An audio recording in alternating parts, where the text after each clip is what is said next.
तन्नमं सन्ते जैसे धमेशया मनो जी हाथे जोड़े गोरानो मेरी वंदना जी हाथे जोड़े गोरानो मेरी वंदना एक बार वंदना हजार बार वंदना एक बार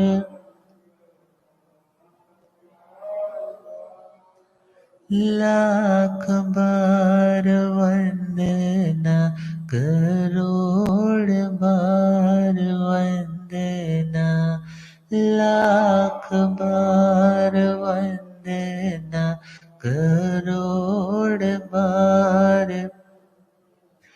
जी हाथ जोड़े गोरानो मेरी वंदना जी हाथ जोड़े गोरानो मेरी वंदना। अनंत अनंत शांति के निकेतन शासनपति भगवान महावीर स्वामी के पावन चरणवृंदों में हार्दिक भवना वंदन। मेरे अंधेरे जन को रोशनी प्रदान करने वाले परम उपकारी आगम ज्ञान के भंडार आगम ज्ञाता आगम पुरुष जैन शासन रतन हिमाचल केसरी उपाध्याय भगवंत श्रद्धे गुरुदेव श्री जितेंद्र मुनि जी महाराज साहब के पावन चरण कमलों में हार्दिक भवना वंदन। आदरणीय सेवा भविष्य प्रशमित मुनि जी, धर्म सभा में उपस्थित धर्मानुरागियों, सुशीलवती माताओं एवं बहन, असीम पुण्योदय से भाग्योदय से आप सबको संतों का समागम और वीतरागवाणी श्रवण करने का सुअवसर प्राप्त हो रहा। 25 बोल 19वां बोल ध्यान 4 शुक्ल ध्यान का वर्णन चल रहा है। उस परम विशुद्ध दशा को अवस्था को प्राप्त करने के लिए कुछ ऐसे पॉइंट्स, कुछ ऐसे उपाय, कुछ ऐसे सहयोग जो हमें उस मंजिल तक पहुंचाने में समर्थ है। याद रखना, भगवान किसी को भगवान नहीं बना सकते, परंतु भगवान का जो उपदेश है, जो जो गुण उन्होंने बताए हैं उस लेवल तक पहुंचने के लिए वे गुण ही व्यक्ति को उस प्लेटफॉर्म तक पहुंचाने में समर्थ है। हाँ, उन्होंने ये उपाय बताए हैं, उन्होंने इतना पराक्रम, इतना पुरुषार्थ, इतनी मेहनत, इतना स्ट्रगल, इतना संघर्ष किया है उस स्टेज तक पहुंचने के लिए, और हम वो अभी तक जागृत नहीं कर पाए अपना पोटेंशियल। इसलिए हमारे लिए वे परम वंदनीय। कारण जो चीज हम नहीं कर पाते और हमारे से कोई अधिक कर रहा है, और वह भी कैसा, राग और द्वेष से भी मुक्त हो चुका है। और ऐसे परम कल्याणकारी वीतराग तीर्थंकर भगवंतों का जो मार्ग है, उन्होंने मार्ग बताया और यह भी बताया इस मार्ग पर चलोगे तो तुम भी मेरे जैसे बन जाओगे। और उस लेवल तक पहुंचने के लिए शुक्ल ध्यान आवश्यक है। शुक्ल ध्यान प्राप्त करने के लिए, उस उच्चतम दशा तक पहुंचने के लिए 4 स्टेप्स बताए, 4 आलंबन बताए हैं, 4 सहारे बताए हैं, जिनका सहारा लेकर के हम अपने उस गंतव्य तक पहुंच सकते। तो भगवान क्या फरमाते हैं? सुख सणं झाणस चतारी आलंभणा पणता तंग जहा खंती मुत्ति मद्दवे अज। शुक्ल ध्यान तक पहुंचने के लिए 4 आलंबन जरूरी। आलंबन जो हमें वहां तक पहुंचने में सहयोग दे। और पहला है खंती। खंती का मतलब होता है सहनशीलता, क्षमा, शांति। प्रतिकूलता भी है तो भी मन में किसी भी तरह की हलचल नहीं होती, मन में किसी भी प्रकार का ज्वलनात्मक विभाव जागृत नहीं होता। क्योंकि कषायों को प्रभु ने अग्नि के तुल्य बताया है। कषाय क्रोध, मान, माया और लोभ इज इक्वल टू अग्नि, आग। और याद रखना होगा, जब कभी गर्मी बहुत पड़ती है, स्कॉर्चिंग हीट होती है, सीरिंग हीट होती है, 50 डिग्री से भी टेम्परेचर अबव हो जाता है, और ऐसे में डिहाइड्रेशन भी है, और डिहाइड्रेशन के कारण ना कुछ खाने को मन करता है, बस लिक्विड मिल जाए तो पीता रहो पीता रहो। और उन दिनों में विचार आता है कि व्यक्ति की एफिशिएंसी, काम करने की एबिलिटी कितनी कम हो जाती। गर्मियों के दिनों में एबिलिटी कम हो गई, और देखा जाए जब कषायों का उदय आता है तब भी व्यक्ति की एबिलिटी कम हो जाती। तब व्यक्ति के जो गुण है, जो उसकी क्वालिटीज है, जो उसका पोटेंशियल है, वो पूरी तरह से वर्क कर ही नहीं पाता। और देखा जाए वो तो 50 डिग्री का टेम्परेचर है, किसी को आग की भट्टी में डाल दोगे तो। हम लोग यमुना नगर में थे, तो यमुना नगर में एक फैक्ट्री में चरण डलवाने के लिए लोग ले गए गुरुदेव को। तो साथ साथ में थे, क्या देखा कि इतने बड़े बड़े भट्टियां हैं और उसमें बड़े बड़े लोहे के पीस गलाए जा रहे, और उसके पास भी खड़े हो जाओ तो कितनी हीट लगती, और जो उसके भीतर है उसका तो क्या हाल हो रहा है। इसी प्रकार जब कषायों का वेग है, जब कषाय उदय में है, आदमी जलता है भीतर से। जलना सिर्फ ईर्ष्या से ही नहीं होता, बल्कि क्रोध, मान, माया और लोभ, ये चारों के चारों आग के ही सिनोनिम्स है। जब आग लगती है तो आदमी बेचैन हो जाता है, जो करना है वो कर ही नहीं पाता। क्यों? क्योंकि एफिशिएंसी कम पड़ गई, और यदि वो पूरी तरह से उसमें नष्ट ही हो गई तो करने लायक तो कुछ रहा ही नहीं। इसलिए इन 4 कषायों पर विजय प्राप्त करना ही, देखा जाए तो ये 4 शुक्ल ध्यान के आलंबन है। ब्रीफली देखे तो, और भगवान से श्रीमद् उत्तराध्ययन जी सूत्र 29वां अध्ययन सम्यक तो पराक्रम।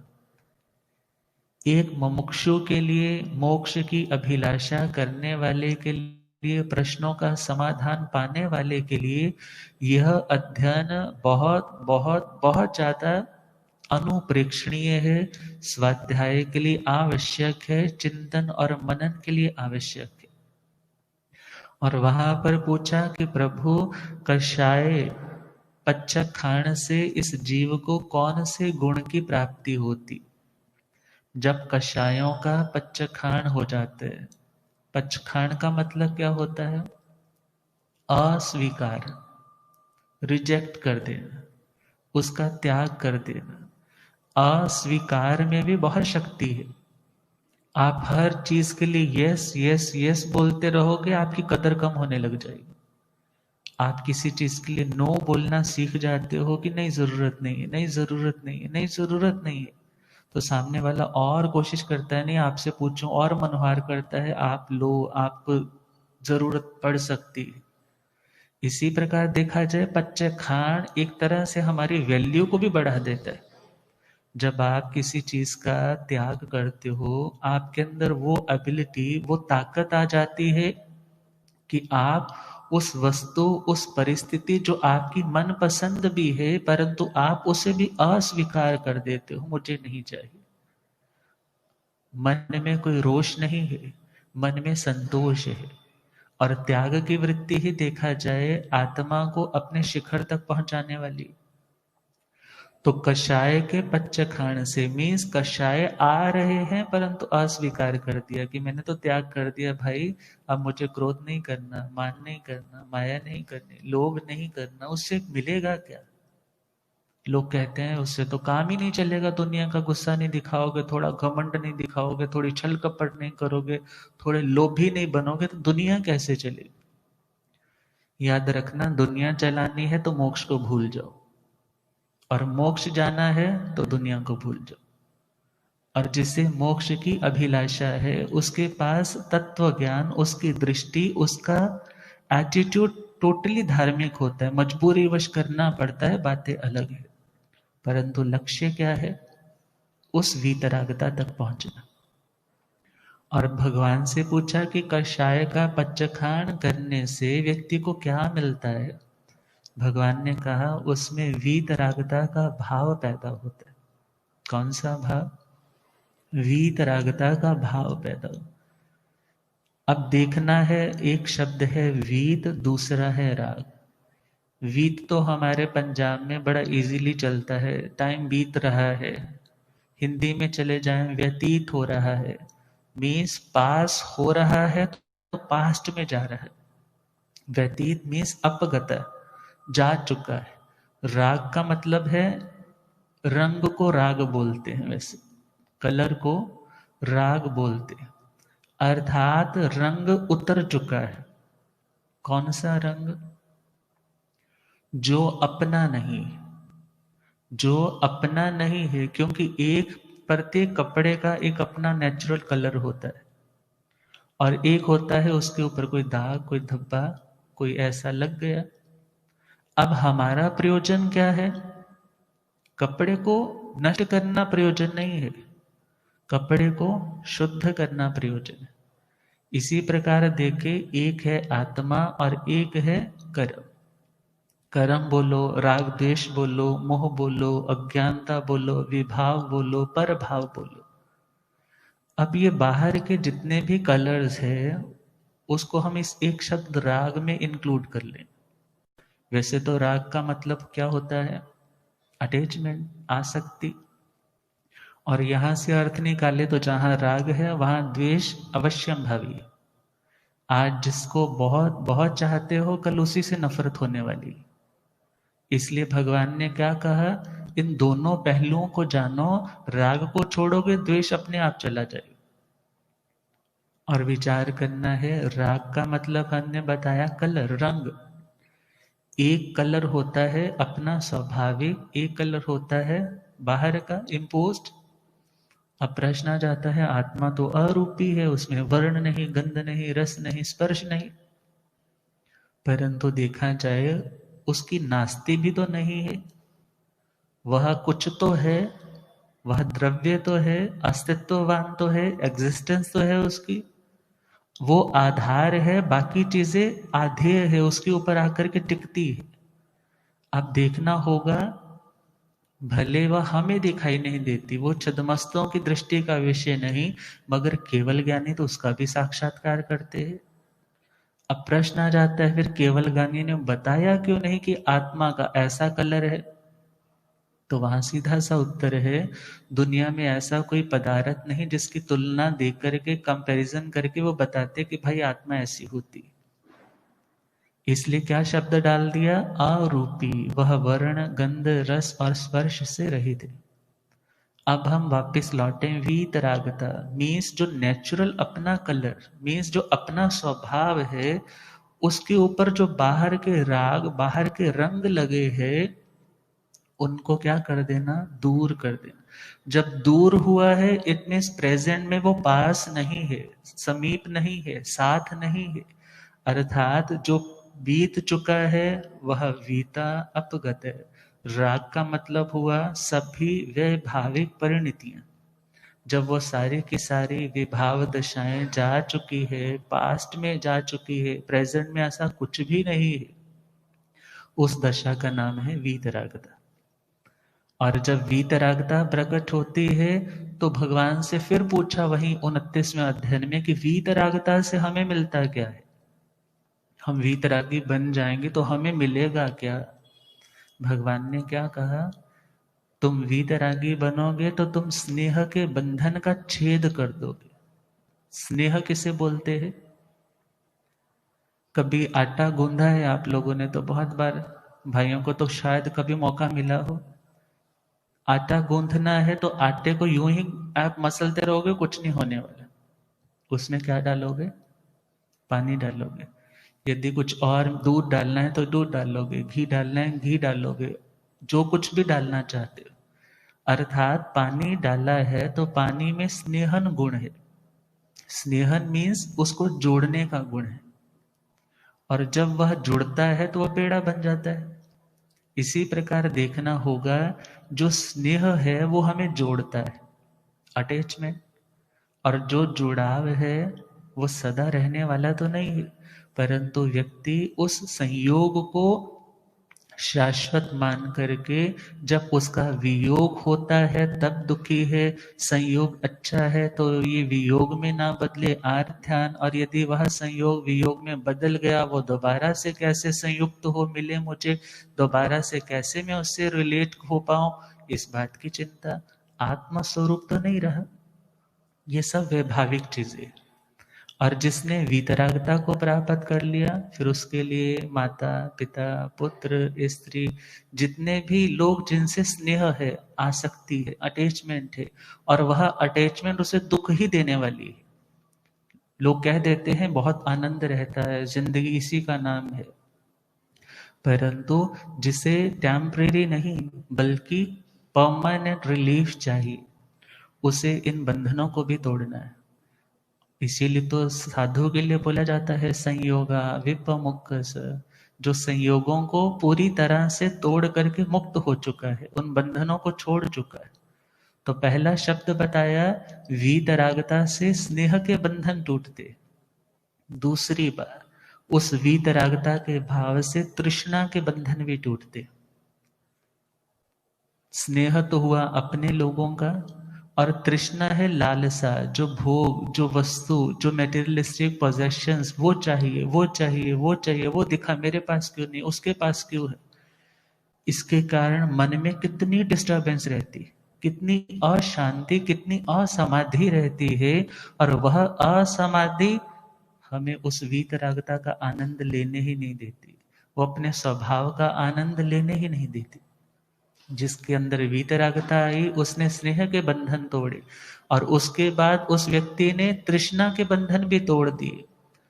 देखा जाए तो तृष बोला जाता है प्यास को, एक तरह की प्यास ही है तृष्णा, लालसा है, लस्ट है, और उसकी वह लस्ट भी चली जाती।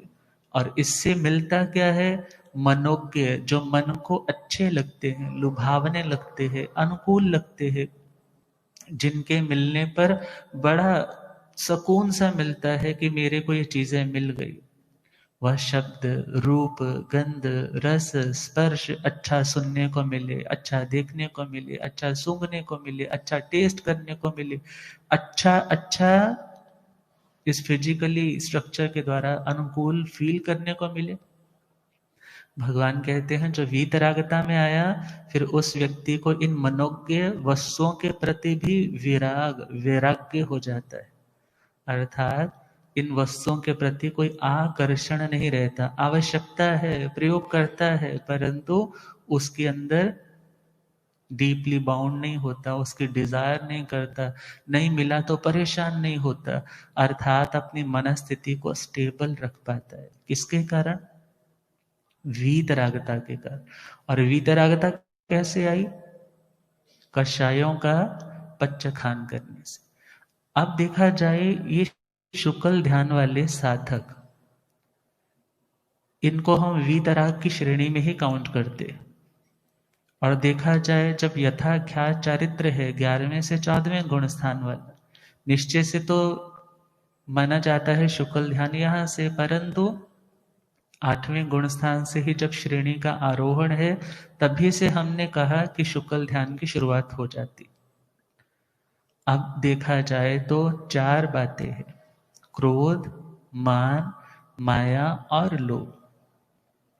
तो जिसे शुक्ल ध्यानी बनना है, जिसे उस शुद्धता को प्राप्त करना है, उसे ये 4 चीजें जीवन में उतारनी होगी।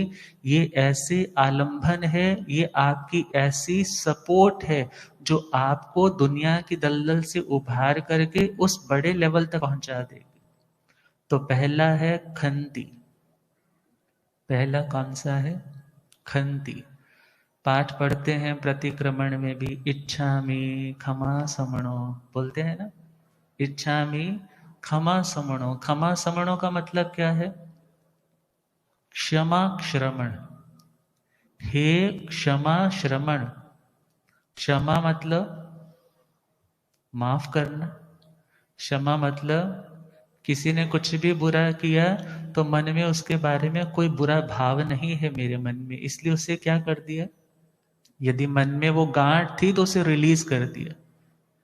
तो देखा जाए वह क्षमा का भाव जिसमें है, और उस भाव को बनाए रखने के लिए जो श्रम करता है उसे क्या बोलते हैं? श्रमण। हे क्षमा श्रमण। क्षमा करने के लिए जो अपना श्रम लगा रहे हैं, ऐसे मुनिराज को हम वंदन करने जा रहे हैं। मारवाड़ में चले जाओ, राजस्थान में चले जाओ, उधर गुजरात एमपी की ओर चले जाओ, महाराष्ट्र की ओर चले जाओ, जो भी मारवाड़ी जैन है वो लोग जब वंदना करेंगे तो वंदना के बाद क्या बोलेंगे? घणी खम्मा बावजी। घणी खम्मा बावजी मीन्स, घणी का मतलब होता है इन एबंडेंस, बहुत ज्यादा। खम्मा का मतलब क्या है? क्षमा। आप में क्षमा बहुत ज्यादा है, हे गुरुदेव कुछ कृपा कीजिए। अब देखा जाए उन्होंने इस शब्द के द्वारा एक संत का स्वरूप बता दिया, एक शुक्ल ध्यानी का स्वरूप बता दिया। लक्ष्य वही है जो चल चुका है, उस व्यक्ति को भी हम क्या बोलते हैं? ये वहां का, उस मंजिल का राही है, उस मंजिल तक पहुंचेगा, इसलिए यह वंदनीय है। अब पहला शब्द, पहला गुण, पहला आलंबन, पहला सहारा उस पावन दशा तक पहुंचने का है खंती। खंती मीन्स क्षमाशील बनना। अब भगवान से पूछा कि प्रभु खंती, इससे हमें मिलेगा क्या, हम क्षमाशील बन जाते हैं तो भगवान ने क्या उत्तर दिया? खंतिएणं परिसहे जिणई। जो व्यक्ति शांति अर्थात सहनशीलता का भंडार है, ऐसा व्यक्ति उस कषाय की अग्नि, वो परिशहों की अग्नि जो भीतर मन में आग लगा सकती है, उसको क्या कर देता है? शांत कर देता है। उन उपसर्गों के ऊपर, उन परिशहों के ऊपर विजय प्राप्त कर लेता है। हमने स्टार्टिंग में क्या पढ़ा था? अवहे, जो अव्यत है, बाहर से कितनी भी पीड़ा, कितना भी कोई नुकसान करने क्यों ना आए, परंतु वे अपने आत्म स्वरूप, अपनी आत्म शांति को भंग नहीं होने देते। वो किस तरह से भंग नहीं होने देते? क्योंकि उनमें क्या है? शांति। उनमें क्या है? खंति। उनमें है क्षमा। और जिनके अंदर क्षमा है, वे ना तो दूसरे का बुरा चाहते हैं, ना अपना बुरा चाहते हैं। क्रोध में व्यक्ति क्या करता है? कभी तो पावरफुल है तो दूसरे का नुकसान करना चाहता है, पावरफुल नहीं है तो क्या सोचता है? मेरी कोई सुनता नहीं, इससे अच्छा है मैं खुद को ही नष्ट कर लूं। तो वह व्यक्ति आत्महत्या तक की सोच लेता है। और बहुत बार व्यक्ति दोनों को नुकसान पहुंचाता है उस क्रोध के कारण, उस आग के कारण। परंतु देखा जाए क्रोध करने वाला व्यक्ति सबसे पहला नुकसान अपना स्वयं का करता है। क्योंकि जो व्यक्ति स्वयं आग की भट्ठी में बैठा है उसको शांति नहीं हो सकती। कोई भी प्रतिकूलता है, कुछ भी गलत हो रहा है, आप अपनी मनस्थिति को, अपने आत्म स्वरूप को सेफ रखते हुए, उसका हमेशा ध्यान रखते हुए यदि परिस्थिति आई भी, आपका मन चलायमान हुआ भी, परिपक्वता की कमी है, परंतु आपने सुना, अच्छे संस्कार आपके पास है, आप सत्य के जानकार हो, आपको उस दलदल में, आपको उस आग में बैठे नहीं रहना, उसमें रहोगे तो अशांत रहोगे। वापस कहाँ लौटना है? उस महासमुद्र में। कौन सा वो महासमुद्र? क्षमा का, भगवान का स्वरूप। इतने बड़े बड़े भगवंतों का स्वरूप, चंदन बाला को ही देख लो। भले हम कह सकते हैं वो उस टाइम तो शुक्ल ध्यान में नहीं थी, परंतु अभ्यास तो कर रही थी। मूला सेठानी ने कितना बड़ा उपसर्ग दिया। एक औरत की सबसे ज्यादा खूबसूरती किससे होती है? उसके बालों से। वो बाल ही काट दिए। 3 दिन की भूखी प्यासी, हाथों में हथकड़ी, पैरों में जंजीरें, और एक भौरे में जाकर के उसको बंद कर दिया और खुद वहां से चली गई। परंतु उस समय क्या चिंतन उनका चल रहा है कि हे प्रभु, ये मेरा कर्म है, परंतु पता नहीं कौन से जन्मों में ऐसा कर्म किया, आज मुझे काटना है। मूला सेठानी पर कोई रोष नहीं, कोई क्रोध नहीं, बाजारों में बिकी है, किसी पर रोष नहीं, किसी पर क्रोध नहीं, किसी से शिकायत नहीं। और जब सेठ भी आए, उड़द के बांकुले भी दिए, कह सकती थी ये भी कोई खाने की चीज है, परंतु बड़ी समता है भीतर, बड़ी शांति है भीतर। और आज वो मिला भी है तो आज भी क्या भावना है कि मैं पहले किसी अतिथि, किसी सुपात्र को ये बहराऊं, उसे दान के रूप में दूं, उसको पहले दूं, फिर मैं कुछ ग्रहण करूं। इतनी उत्कृष्ट, इतनी चरम की भक्ति कब आएगी? जब इन गुणों का अभ्यास किया जाएगा। और मूला सेठानी, जब उसे पता चला कि जब भगवान को आहार दान दिया और उसके बाद बेड़ियां टूट गई, केश राशि पहले से भी सुंदर हो गई, तन और भी ज्यादा स्वस्थ हो गया, और जैसे ही वो सिंहासन पर बैठी है और देवी देवता आकर के चंवर ढुला रहे हैं, उसकी गुणगान गा रहे हैं, और वो भी क्या कर रही है? सिंहासन से उठी, मूला सेठानी को देख करके उसको वंदन किया, नमन किया। उसकी तो आंखों में आंसू है कि मेरे कारण तेरी यह दुर्दशा हुई। वो क्या कहती है कि माता जी, आपके कारण मुझे इतना बड़ा लाभ मिल गया।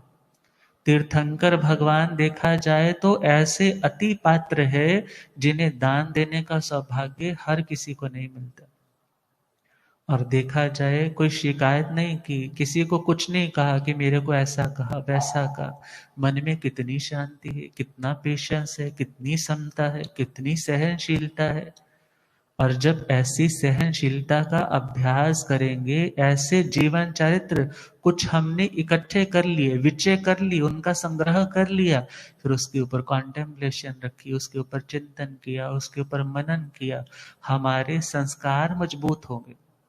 कॉन्शियस लेवल से सब कॉन्शियस में वो डाटा फीड हो जाएगा। और जब फीड हुआ है और हमने कुछ नया गलत डाटा इंक्लूड होने नहीं दिया, तो वही री इनफोर्स होते होते, मल्टीप्लाई होते होते हमारी जिंदगी को बदलने वाला बन जाएगा। इसलिए देखा जाए, पहला लक्षण है खंति अर्थात क्षमा। और देखा जाए, यदि कोई व्यक्ति हमारी गलती पकड़ करके हमें बताता भी है और यह पता है ये गलती है, तो मानने में कोई बुराई नहीं। क्योंकि लिखने वाले ने लिखा है, यदि तुम झगड़ोगे तो टूट जाओगे, झगड़ोगे तो बिखर कर टूट जाओगे। क्यों? क्योंकि तुम्हारा आईना हम है और हमारा आईना तुम हो। सामने वाला आईना दिखा रहा है, भाई तेरे में ये कमी है, तो ये दाग है, देख तू। परंतु यदि आप उसको पत्थर देकर के मारोगे तो आईना टूट गया, और आपकी जो बदसूरती है वो दूर होने वाली नहीं है। आप परफेक्शन चाहते थे, वो मिलने वाली नहीं। इसलिए क्या कहा, यदि गलती पता चलती है और यदि गलती है उसे स्वीकार किया जाए और उसका सुधार किया जाए। परंतु बहुत बार ईर्ष्यावश व्यक्ति अपनी ओर से बना करके लगा देता है। ऐसे में क्या किया जाए? भगवान कहते हैं आत्म समाधि में रहे, आत्म समाधि में रहे। किसी के कहने से आप बुरे नहीं बन जाओगे और किसी के कहने से तुम अच्छे भी नहीं बन जाओगे। तुम तो जैसे हो तुम वैसे हो। और यदि तुम वास्तव में खुद को अच्छा रखना चाहते हो, यदि बुराई है तो सुधार कर लो, और यदि अच्छे हो फिर भी बुराई हो रही है तो भी स्वीकार करके शांत हो जाओ कि मुझे किसी से किसी भी प्रकार की शिकायत नहीं, कोई कर्म ऐसा होगा उदय में आया होगा, मुझे शांत रहना। और यदि सामने वाला उत्तर मांगता है तो झूठ भी नहीं बोलना, जो है वह सत्य जाकर के बता दिया। अब देखा जाए, इस लक्ष्य तक पहुंचने के लिए हमें प्रैक्टिकल लाइफ में भी कितना अभ्यास करना है। बहुत से कह देते हैं जी वो हमारे माता पिता प्रवचन इतना सुनते हैं, आपके पास आते हैं, घर में आते हैं यूं ही झगड़ा करने लग जाते हैं। अब वहां पर प्रश्न आता है, क्या वो क्रोधी बनते हैं या क्रोधी बनाया जाता है? क्या क्रोधी बनते हैं स्वयं बिना किसी बात के, या क्रोधी बनाया जाता है? अब देखा जाए, वे साधक है, वो अभी सिद्ध नहीं है, वे कोशिश कर रहे हैं, वो प्रोसेसिंग में है, अभी परफेक्शन तक नहीं पहुंचे हैं। और यदि आप बार बार उनको इस तरह से परेशान करके चेक कर रहे हो, तो आप उनके क्रोध के जिम्मेदार स्वयं हो। भगवान ने तो क्या कहा था, अणा सवा थूल वया कुशीला म्यूम पिचंडम पकरेंति सीसा चित्ताणुआ लहु दखो बवेया पसाए तेह दूरा से हम्पी। जो शिष्य गुरु की बात को सुनता ही नहीं, अणा सवा थूल वया, जब बोलता है तो कठोर पत्थर जैसी भाषा कि किसी का भी दिल तोड़ दे। और क्या बोलता है, मैं तो बहुत फ्रैंक हूं, मेरे मुंह में जो आएगा मैं सत्य बोलूंगा, मैं बोलता जाऊंगा। परंतु भगवान ने क्या कहा, जो गुरु की बात सुनता नहीं और जब बोलता है तो कठोर बोलता है, कुशीला, जिसका शील, जिसका स्वभाव, जिसका चारित्र, जिसकी साधना कलुषित है, अच्छी नहीं है, ऐसा व्यक्ति मियों पिचंडन पकरेंती सीसा, जो मृदु अर्थात बहुत नरम सॉफ्ट हार्टेड वाले गुरु है, उसके भी हृदय को क्या बना देता है, कैसा बना देता, मियोम पी चंडम, उसको भी क्रोधी स्वभाव वाला बना देता है। देखा जाए किसके कारण हुआ है, उस शिष्य के कारण, उसकी अवनीतता, उसकी उदंडता के कारण। और देखा जाए यदि गुरु का नुकसान हो भी रहा है तो उस शिष्य का उससे भी ज्यादा हो रहा है।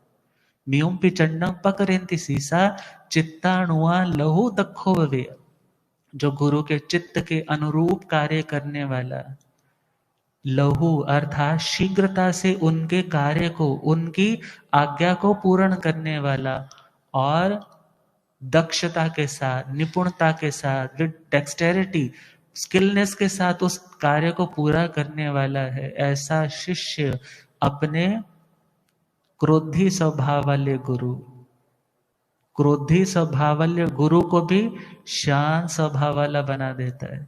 अब उस शिष्य की मेहनत से उसके गुरु का भी क्या हो गया, बेनिफिट हो गया।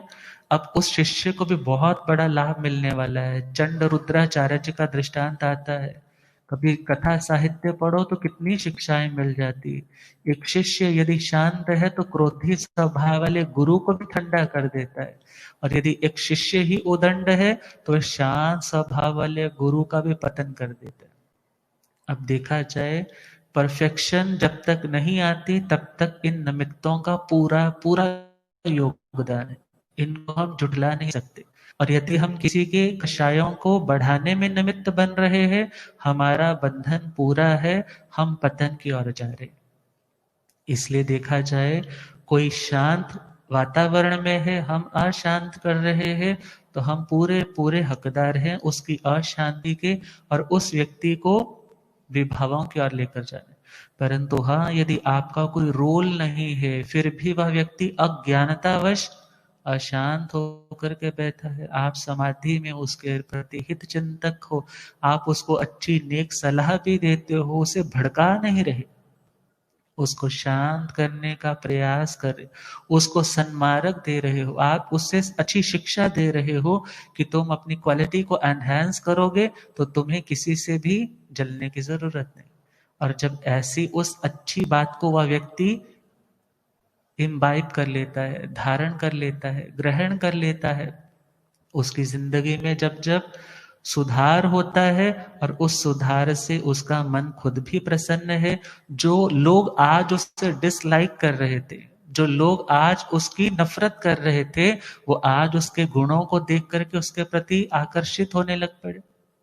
अब आज उसका मन शांत हो गया। परंतु देखा जाए, ज्ञानी और अज्ञानी में सिर्फ इतना ही अंतर है, ज्ञानी उस परिस्थिति को हैंडल कर लेता है, अज्ञानी उस परिस्थिति को इतना उलझा लेता है कि फिर उससे निकल ही नहीं पाता। और देखा जाए, जो व्यक्ति खंती अर्थात उस क्षमा की आराधना करने वाला है, वह व्यक्ति शुक्ल ध्यान तक पहुंच सकता है। और जो उसका अभ्यास ही नहीं करता, क्या कहता है मैंने क्या करना शांत होकर के, मैं तो जैसा हूं मैं वैसा ही रहूंगा। तो ध्यान रखना, आज अच्छे लेवल पर हो, आज भी क्रोध पे कंट्रोल नहीं हुआ तो चंड कौशिक वाली दशा हो जाएगी। साधु भव में क्रोध किया, कहां पहुंच गए? नाग के रूप में, चंड कौशिक दृष्टि विष सर्प के रूप में पैदा हो गए। इसलिए देखा जाए, खंती अर्थात आत्मा को अपलिफ्ट करना है, उसका विकास करना है, उसको शुद्ध बनाना है, तो सबसे पहले हमें इस सहनशीलता का अभ्यास करना होगा। और लिखने वाले ने तो क्या लिखा है क्रोध के लिए? Anger is the momentary madness of mind. Control your anger, otherwise it will control you. जो गुस्सा है वह क्षणिक पागलपन है, थोड़ी देर का पागलपन है। घर वाली गुस्से में होती है तो घर वाले को यूं चिल्लाएगी जैसे किसी छोटू को चिल्ला रही हो, और यदि घर वाला क्रोध में है तो घर वाली को तो ऐसे चिल्लाएगा जैसे किसी पालतू जानवर को चिल्ला रहा हो। अर्थात उस व्यक्ति की मेंटेलिटी बिल्कुल खत्म, उस व्यक्ति का जो विवेक है बिल्कुल लुप्त। और देखा जाए, कहा कंट्रोल योर एंगर, अपने गुस्से को कंट्रोल करने का प्रयास करो। यदि नहीं करोगे तो ये गुस्सा आपको कंट्रोल कर लेगा। छोटी छोटी बात पे झगड़ा, छोटी छोटी बात पे आप खुद भी उलझोगे, दूसरों को भी उलझाओगे। जब उस बात के ओरिजिन तक पहुंचोगे तो देखोगे कुछ भी नहीं है। और देखा जाए, शांत रहना है, शांति का अभ्यास करना है। ये शांति का अभ्यास ही हमारी साधना का स्टार्टिंग पॉइंट है। और यदि हम शांति के अभ्यास के लिए कुछ नहीं कर रहे तो जान लेना जिंदगी में कल्याण होने वाला नहीं। और भगवान की तो इतनी लंबी चौड़ी साधना, इतना समय साधना का काल, और जहां जहां भगवान ने समता रखी उनका ऊर्ध्वारोहण हुआ, जहां जहां उन्होंने क्रोध का आवेश धारण किया वहां वहां नुकसान हुआ। इसलिए देखा जाए, जो व्यक्ति क्षमा का अंगीकार करता है वह व्यक्ति क्रोध पर विजय प्राप्त करता है। वहां पर फिर पूछा कि प्रभु, क्रोध विजय से इस जीव को कौन से गुण की प्राप्ति होती है? तो भगवान ने कहा, क्रोध पर विजय प्राप्त करने से, आपने क्रोध पर विजय प्राप्त कर ली, आप में सहने का गुण आ गया। अब देखा जाए, किसी पर विजय पानी है, इट मीन्स आप उससे ज्यादा पावरफुल हो। आप किसी को जीतते हो, इसका अर्थ क्या है? आप उससे ज्यादा ताकत वाले हो। यदि आप उससे हारते हो, इट मीन्स आप में उससे ताकत न्यून है, कम है, आप कमजोर हो। और देखा जाए, जो क्रोध पर विजय प्राप्त कर रहा है, इट मीन्स वो ज्यादा पावरफुल है। किसके द्वारा? उस सहन शक्ति के द्वारा। इसका मतलब हुआ, सहना भी एक शक्ति है, और जिसके अंदर वह शक्ति है फिर वह व्यक्ति कमजोर नहीं है, वह ताकतवर है। जो गुस्सा कर रहा है वो सोचता होगा कि मैं बहुत पावरफुल हूं, देखो मैंने चिल्ला चिल्ला करके उसको भी चुप करवा दिया, परंतु नहीं। जो आज चिल्ला रहा है वो अंदर से टूट रहा है, उसको अंदर से भय है, उसको भीतर से इनसिक्योरिटी है, वो इसलिए चिल्ला रहा है। और जिसका मन स्टेबल है, जिसका मन शांत है, वह कभी भी अपनी एनर्जी को इस गुस्से की आग में डाल करके खत्म नहीं करता। और भगवान ने कहा जिसने क्रोध पर विजय प्राप्त की उसमें खंती अर्थात क्षमा का गुण पैदा हुआ, और जिसके अंदर क्षमा आई उस व्यक्ति ने क्रोध मोहनीय कर्म जो पहले का बांधा था, जिसके कारण क्रोध आया था, क्योंकि वो संस्कार था इसीलिए तो आज सह नहीं पाए। और भगवान ने कहा जब आपने उसको सहा तो पूर्व का जो बंधन क्रोध मोहनीय का आज उदय में आया था, आपने उस बंधन को क्या कर दिया, नष्ट कर दिया। नई जनरेशन आपने नहीं पैदा की, बल्कि जो पुरानी परंपरा आ रही थी उसको तोड़ दिया, और आने वाले फ्यूचर के लिए, नए समय के लिए आपने नया क्रोध मोहनीय कर्म नहीं बांधा, जिसके कारण आप परेशान होते, आप क्रोधी बनते। बहुत बार क्या होता है, आप बड़े अपने ट्रैंक्विलिटी में हो, आप बड़ी अपनी शांति में, पीस में हो, कोई आकर के बड़ी से बड़ी बात भी बोल देता है, आपको कोई फर्क नहीं पड़ता। और बहुत बार क्या होता है, छोटी सी बात भी कह दी तो मन में आग लग गई। क्यों ऐसा हुआ? क्योंकि उस टाइम फ्यूल था, ईंधन था, एक चिंगारी मिली, हम भड़क गए। अर्थात कर्म का उदय जैसे जैसे आया और वो निमित्त मिला और हम परेशान हो गए। और कई बार उदय अवस्था में जो कर्म सत्ता में था वो थोड़ा सा था क्रोध मोहनीय का, किसी ने कुछ कहा, बड़ी से बड़ी बात भी कही, बड़ी से बड़ी वो आग की लपटें वो छोड़ी भी, परंतु वहां ईंधन ही नहीं था, वहां फ्यूल ही नहीं था, वहां लकड़ी कागज जलने वाला सामान ही नहीं था, वहां आग कैसे लगती? परंतु वो भी स्टॉक हाउस में तो है। भगवान ने क्या कहा, उस सारे के सारे स्टॉक हाउस को ही नष्ट कर दो। जो क्रोध मोहनीय के संस्कार है, जो पूर्व के अर्जित वो आपके पास कार्मिक अकाउंट है क्रोध मोहनीय का, उसको नष्ट करना है तो उव समेण हणे को उपशम भाव के द्वारा उस क्रोध के ऊपर विजय प्राप्त करो। और यदि हर बात के ऊपर हम झगड़े पर आएंगे, इरिटेट होते रहेंगे, इरिटेट करते रहेंगे, तो ना हम शांत है ना दूसरा शांत है। मरने के बाद तो नरक मिलेंगे ही मिलेंगे अनंतानुबंधी के कषाय वाले को, इस धरती पे रहते हुए वो नरक जैसा जीवन जीने लग जाएगा।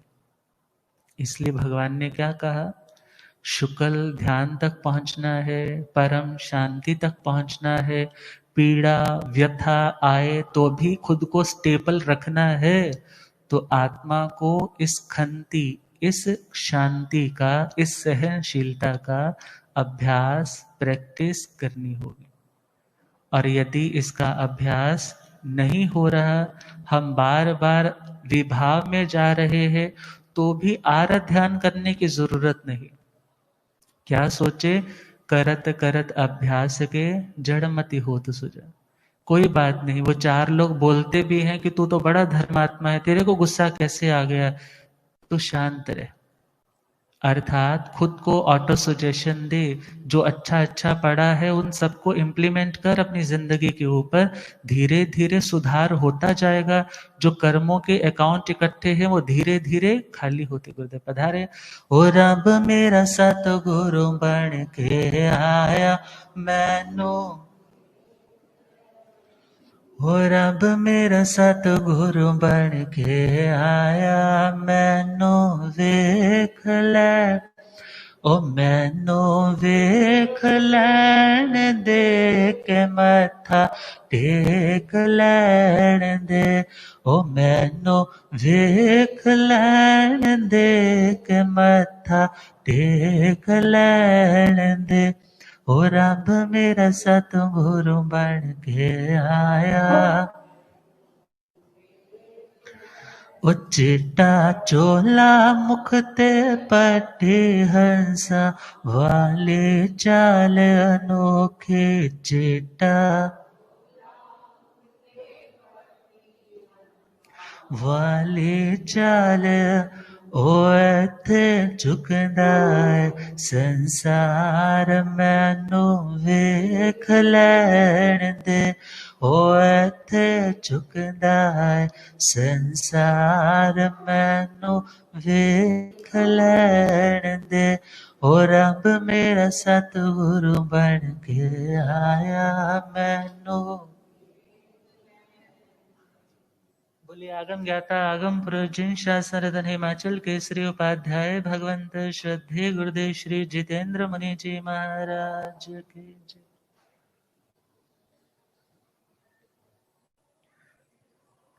तो हम बात कर रहे थे क्रोध विजय की। जिसने क्रोध पर विजय प्राप्त करने का अभ्यास शुरू किया, उस व्यक्ति की परीक्षाएं तो बहुत होंगी। लोग कहते हैं महाराज जी जिस दिन कोशिश की ना कि आज गुस्सा नहीं करना, उस दिन तो, जिस दिन सोचा ना आज मैंने मौन रखना है, उस दिन तो बोलने वालों ने बुलाने की बड़ी कोशिश, बड़ा जोर लगा, परंतु वो जोर ही तो उन जोर से बांधी हुई गांठों को खोलने वाला है। वो हमें पता नहीं चल रहा, परंतु हमारा अभ्यास बढ़ेगा, हमारा मनोबल बढ़ेगा। हमारा मनोबल बढ़ेगा तो आने वाले फिर किसी ऐसी परिस्थिति में हम खुद को संभाल पाएंगे। अभ्यास नहीं बढ़ा तो छोटी छोटी बातों में हम उलझते रह जाएंगे। इसलिए देखा जाए तो अभ्यास और वैराग्य ये दो चीजें ध्यान के लिए आवश्यक होती है। ध्यान, स्टेबिलिटी, शुभ ध्यान, शुक्ल ध्यान, अच्छी जगह खुद को कंसंट्रेट रखने के लिए एक अभ्यास, और दूसरा वैराग्य। वैराग्य इज वीतरागता। ये दोनों चीजें अनिवार्य है।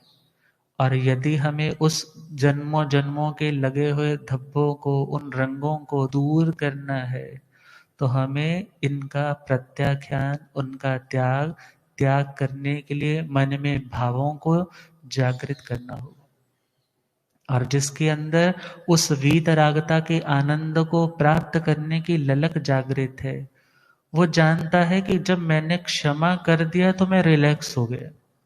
जब तक मैंने वो बात दिल में रखी ना, वो आग लगती रही। एसिडिटी होती है ना, जब कभी एसिडिटी वालों के जलन होती रहती। गैस्ट्रिक ट्रबल हो जाए तो जो वायु का विकार, जहां जहां वायु रुकती है वहां दर्दें होने लग जाती। और कफ जहां जहां होती है वहां पर भी देखा जाए तो सिर पर ज्यादा है तो सिर पे, साइनस है तो सिर में दर्द है। और देखा जाए तो इन सभी जो वात, पित्त और कफ, इनकी प्रतिकूलता को बढ़ाने वाला कौन है? हमारी इमोशंस, हमारी भावनाएं। और बहुत बार पूर्व जनित वो संस्कार ही ऐसे हैं कि इस जन्म में तो आप कोशिश पूरी कर रहे हो, परंतु वो भीतर ही भीतर सबकॉन्शियस माइंड में वो संस्कार काम करते जा रहे हैं, और जिसके कारण उनका प्रभाव आपके स्ट्रक्चर पे भी दिखाई देने लग जाते। अब ये जरूरी नहीं है जो व्यक्ति बहुत खूबसूरत है वो व्यक्ति बहुत शांत है, और जो बदसूरत है वो व्यक्ति बड़ा गुस्से वाला है। हरिकेशी बल जी देखो कितने ज्यादा क्षमा शूरवीर थे। उस राजा की कन्या ने उनके ऊपर थूक भी दिया, क्रोध नहीं किया उन्होंने। जो देवता था उनकी सेवा में, उसने उसको सबक सिखाया। अब देखा जाए कोई रूप से बहुत सुंदर है परंतु क्षमा का गुण नहीं, कल्याण कैसे होगा? और कोई व्यक्ति रूप से सुंदर नहीं है परंतु उसके पास क्षमा का गुण है, भगवान की दृष्टि में वो व्यक्ति बहुत सुंदर है। और जिसके अंदर सहने का गुण है, जिसके अंदर क्षमाशीलता है, जिसके अंदर पेशेंस लेवल का एक अच्छा विकास है, वह व्यक्ति जीवन की तमाम परिस्थितियों में खुद को शांत रख पाता है, खुद को शांति दे पाता है। क्योंकि जो खुद स्टेबल है वही दूसरों को स्टेबिलिटी दे सकता है, और जो खुद अनस्टेबल है उसको पकड़ने वाले खुद भी गिरेंगे और वो भी गिरेगा। इसलिए हमें उस शुक्ल ध्यान तक पहुंचने के लिए इस पहले स्टेप को अच्छी तरह से पहचानना है, जानना है, और यह निश्चय करना ही आत्मा का स्वरूप है।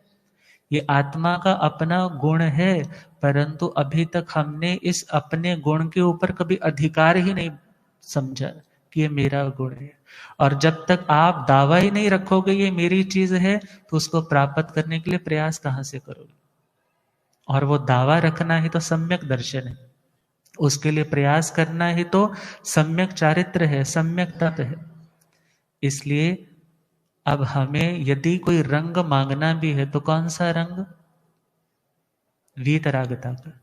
वीतरागता मीन्स दुनिया के रंग नहीं, परंतु जो आत्मा का स्वाभाविक रंग में स्वाभाविक गुण है, उसे हमने भगवान के चरणों में प्रार्थना, वो भावना और वो प्रयास करना। तो क्या गुनगुनाना है? दुनिया के रंग अब भाए ना मुझे, दुनिया के रंग अब भाए ना मुझे, अपने ही रंग में रंग लो मुझे प्रभु, अपने ही रंग में। पारने हो गए, आज आईमिल थे, कईयों के पारने हो गए, कईयों के पेंडिंग पड़े हैं, हिम्मत जुटाओ।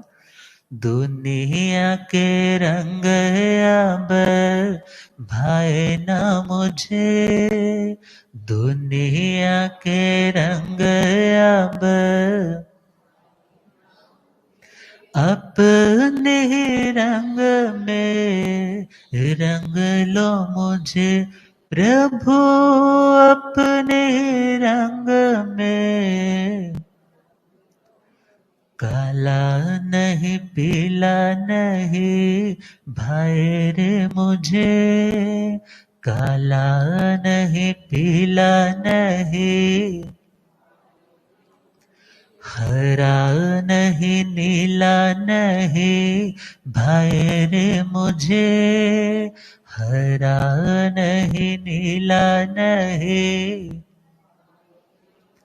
अपने रंग में रंग लो मुझे प्रभु, अपने रंग में। दुनिया के रंग सब छूट जाएंगे, दुनिया के रंग सब छूट जाए, अपनों के संग यही टूट जाएंगे, अपनों के संग यही। नाम बस तेरा अब भाई रे मुझे, नाम बस तेरा अब भाई रे मुझे, अपने रंग में रंग लो मुझे प्रभु, अपने रंग में। जन्म अनादि लिए पार ना हुआ, जन्म अनादि लिए पार ना हुआ, सोई थी जो आत्माओं धार ना हुआ, सोई थी जो आत्माओं। तू ही है खेवैया अब भाई रे मुझे, तू ही है खेवैया अब, अपने रंग में रंग लो मुझे प्रभु, अपने रंग में। आलंबन की बात चल रही, आलंबन मीन सहारा। तेरा जो सहारा मुझे मिल जाएगा, तेरा जो सहारा मुझे, सुना सा चमन मेरा खिल जाएगा, सुना सा चमन मेरा खिल जाएगा, कहे प्रेम भास तू ही भाए रे मुझे, कहे प्रेम भास तू ही भाए रे मुझे, अपने ही रंग में रंग लो मुझे प्रभु, अपने ही रंग में। दुनिया के रंग अब भाए ना मुझे, दुनिया के रंग अब भाए ना मुझे, अपने रंग में रंग लो मुझे प्रभु, अपने रंग में रंग लो मुझे प्रभु, अपने रंग में रंग लो मुझे। और शुक्ल ध्यान तक